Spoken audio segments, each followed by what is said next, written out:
Today in history. The air smells like damp stone and torch resin. May 30th, 1431. Rouen. A teenager sits in chains before 70 judges, bishops, theologians, crown loyalists. She has no lawyer.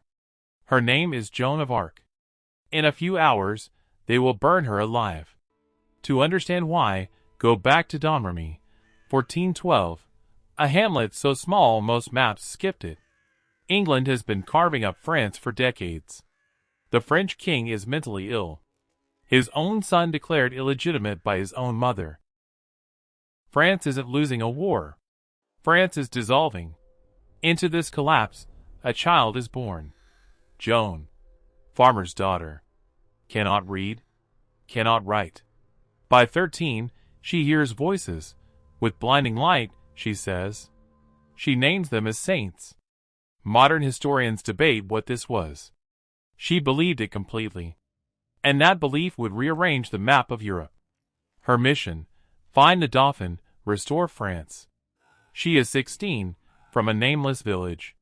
The first commander laughs her out. The second time, she reveals details about a recent battle she couldn't possibly know. He sends her to the Dauphin. Charles tries to trick her, hiding in a crowd while a decoy sits the throne. Joan walks straight to the real Charles. She whispers something in his ear. He goes pale. He never tells anyone what she said. He gives her an army. She is 17, fitted with armor. She carries a banner, not a sword. She testifies she never personally killed anyone. She rides to Orléans, under English siege for 7 months. Joan does the opposite of calculating. 9 days later, the siege is broken. Historians still study it. The soldiers love her the way men love someone who makes them believe they cannot lose. When an arrow drives through her shoulder at Les Tourelles, she pulls it out and returns to the fight. That story spreads through the French ranks like fire through wheat. July 17, 1429. Reims Cathedral. Charles VII is crowned King of France.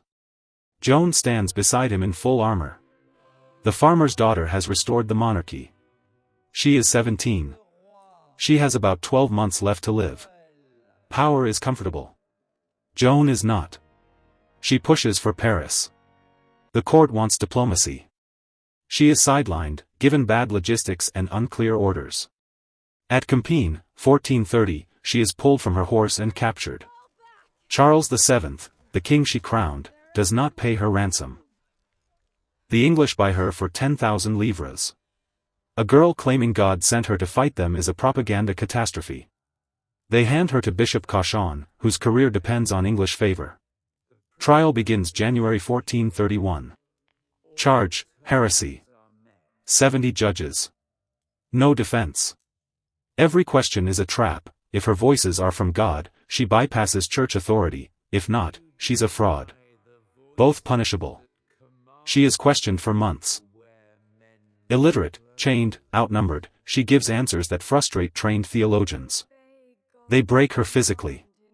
English guards instead of a church convent, as canon law requires. Sleep deprived, interrogated daily. On May 24, shown instruments of torture and a prepared fire, she signs a document she cannot read. An abjuration. Life imprisonment instead of death. 4 days later, men's clothing again in her cell. She says guards removed her women's clothes.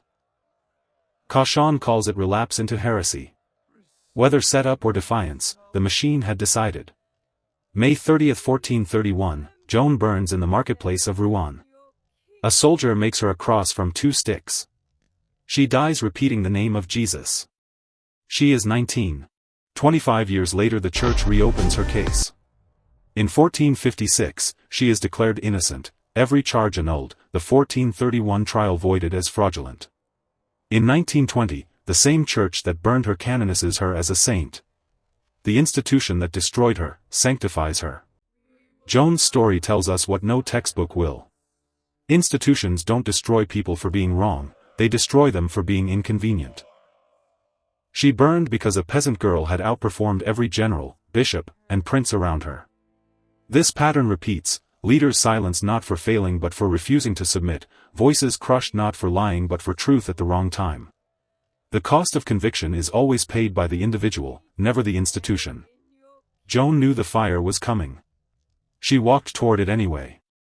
5 centuries later, we say her name. Which brings us back to where we started. That stone courtroom, those chains, those 70 judges, and one girl who refused to unmake her choice.